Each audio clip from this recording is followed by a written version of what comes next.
Letellier up front. For Princeton, Nick Carabin and Tyler Rubin on defense. Adam Robbins centering Nick Seitz and Joshua Carnish up front. And we are underway here in Hamden, Connecticut. The Bobcats are 7-0-1 in ECAC play, and Phillion scores! 14 seconds in, and the Cats lead 1-0. Can't ask for a better start than that if you're the Quinnipiac Bobcats. A turnover in the defensive zone by Princeton, and the Bobcats pounce on it, get to work, left all alone, unmarked is Phillion. You don't want to do that if you're the Tigers.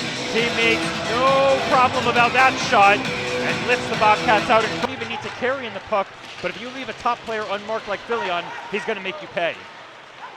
Jack Cronin fans on it. Second attempt skips wide. Back to Della Durante at the point. His shot comes in on Marinoff, and he makes the save.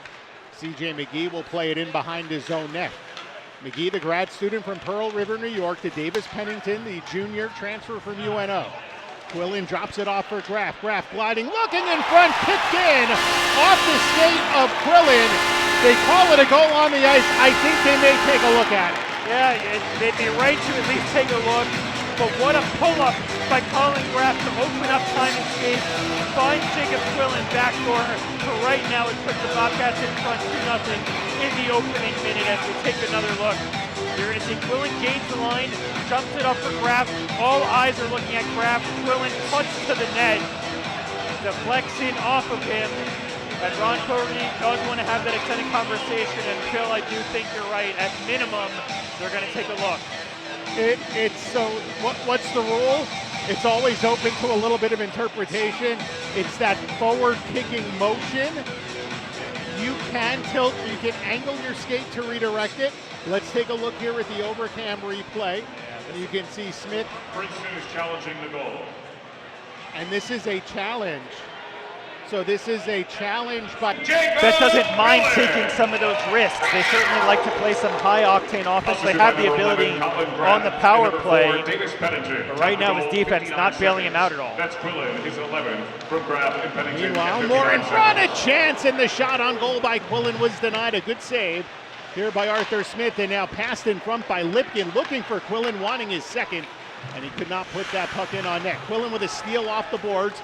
Looks to get around Carabin, drops it back off. Colin Graff makes a move in front, and Moore scores! Oh my goodness, what a pass to find Cooper Moore! His second of the season makes it 3-0. You can't help but marvel at what this top line for the Bobcats can do. They have finishing ability, they have passing ability.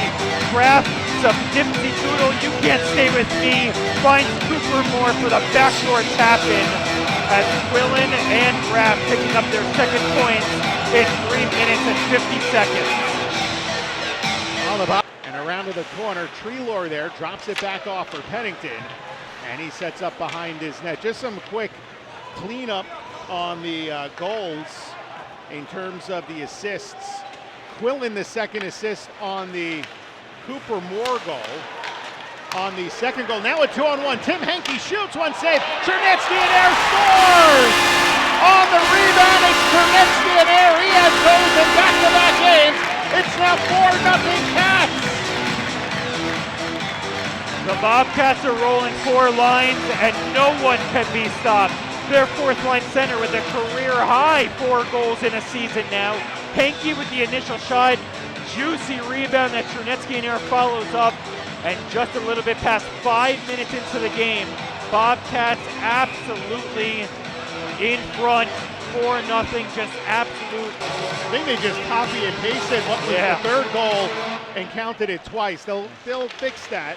Again, it's all clerical work there as the Cats look to get it out, and that is Victor Chernetsky in there, the goal. Tim Henke gets his first point of the year, and a chance in front, they score. Princeton bounces right back. Jack Cronin was at the top of the blue paint, and he knocks it by Marinoff to get the 0 off the board. That's a nice response. If you're Princeton, you had to chip away slowly but surely. You're still inside the first 7 minutes, and it's a really nice play too. Puck is worked from behind the net into the slide. A bunch of heads on a swivel for the Bobcats D-men, but no one picks up that storm, even if it was a 4-goal score. And you know what? We got 50-plus minutes left. Just try and chip away slowly but surely. I like this response by the Tigers. And that's all you have to do if you're Princeton. If you're Ron Fogarty talking to your team, just take it shift by shift, minute by minute, because the next one can make this a manageable 2-goal game. But meanwhile, the Cats come back. McGroarty drops it back. Pennington inching in, makes a great move. In front, backhand shot, score! Anthony Cipolone, and the Cats get that one back. It's now 5-1 Quinnipiac. And as you mentioned, Phil, just like that, the Bobcats counter. Princeton getting a little bit of momentum, a nice zone entry, bump it off for Pennington, and he still makes a beautiful pass to Cipolone, who waits it out, goes to the backhand. Just a marvelous play here by Pennington. The patience displayed by Pennington to find Cipolone, then Cipolone goes. Traffic in Callahan, able to tie that one up. That's Cipolone, his third from Pennington. Take a look at Ron Fogarty, 7:35. who has a pretty good head of cabbage there, but after the first 5 minutes plus, I don't know, he might end up looking like me before too long. It's been a long first period, but he was in great spirits before the game. I was just going to mention about an hour and a half ago, all smiles ready for this game, but I'm sure this has been a frustrating one. Rassinen in front and Graf scores! A perfect pass by the senior co-captain, and Colin Graf is having himself a night. 3 points here in the first period. This one has been all Bobcats right now. Everything they want to do with the puck, going correctly. Even a simple play, you want to drive bodies to the front of the net, you're going to see you win the faceoff. Rassinen walks down to the circle, and a nice tip in front to lift it over the shoulder.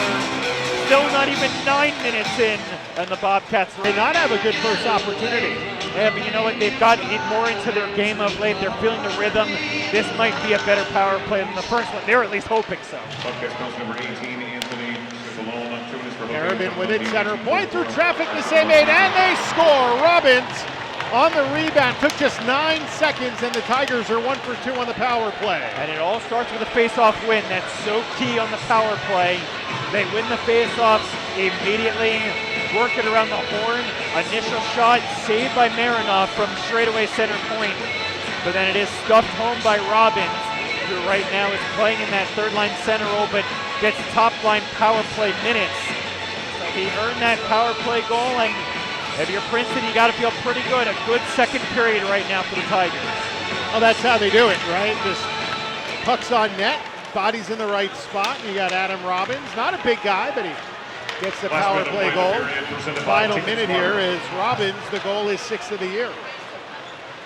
Rand Pecknold's had this system for quite some time. It's the fruits of the labor of this program. They continue to have success because everyone buys into the system, and the system says if you play defensively well, you will be rewarded offensively. Robbins and Treelor to face off right at center ice. And Princeton wins the draw. Mike Kennedy. Pass Pennington. Communicating with Lee. Puck is loose in front.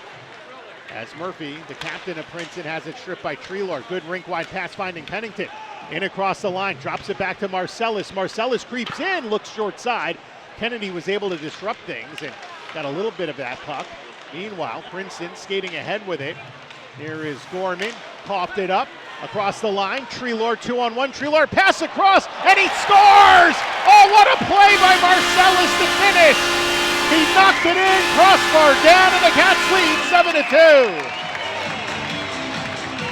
Marcellus batted it out of midair.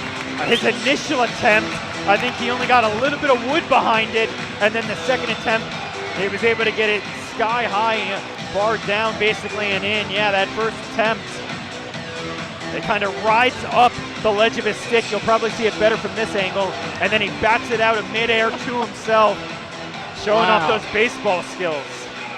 He double doinked it off his own stick. That was just an amazing display of eye-hand coordination. Mason Marcellus, after being held off the score sheet last Saturday at Northeastern, picks up a goal, and that's his 9th of the season. Travis Treelor gets his first point since returning from a long-term lower body injury where he was out for 9 games. The Bobcats are back on top by 5. Long feed ahead for Tim Henke. Henke, his shot from the sharp angle off Deladorante and out with 9:02 gone in this third period. First goal for the Bobcats since they made it 6-1, and that was at 8:52 of the first period. The Marcellus goal coming at 8:29 of the third. And looking down low, the pass went behind Deladorante. Brendan Wang shooting one, blocked. Robbins got it back, gave it away. Jacob Quillen shakes through one man, in across the line, gets it back. Quillen, a shot, kick save by Smith. Now a pass across. He's looking for Tellier. A steal by Tellier in the zone. Chipped over by Quillen for Legault. Graff coming in from the left side. Legault with a shot, and Smith able to get to it. Lost in front, and Lipton scores! It's 8-2 Bobcats. Lipton lights the lamp. Arthur Smith looked behind him, knew he didn't fully have it under his pads, but no one batted it home until the final second. Sam Lipkin finds this puck free. You're going to see a bunch of people kind of staring at Arthur Smith, but it's going to be Sam Lipkin doing a flyby from behind the net, and he sees that puck is free, and he sweeps it home to give the Bobcats an 8-2. Taking the hit by Anderson is Rassinen in the Quinnipiac zone. Moves it to Davis Pennington, the junior. Long feet ahead. In stride is Philly onto the net. The save made as Serbaum looking for the pass in the slot by Treelor. Broken up. Carnish now has speed into the Bobcat zone. Sharp angle from the corner, putting it in the front of the net. And now here comes Quinnipiac. I think both teams have just stopped playing defense. Well, they haven't really, but there's a chance! And Legault scores! The puck found him in the left wing circle. He goes top corner. Charles Alexis Legault now with goals in 3 straight games. It's 9-2 Quinnipiac. That is a 9th different goal scorer for the Bobcats in this game, so almost half the roster with a goal in this game. Legault picks up the puck from the slide. He was cruising in down Main Street and was able to snap that one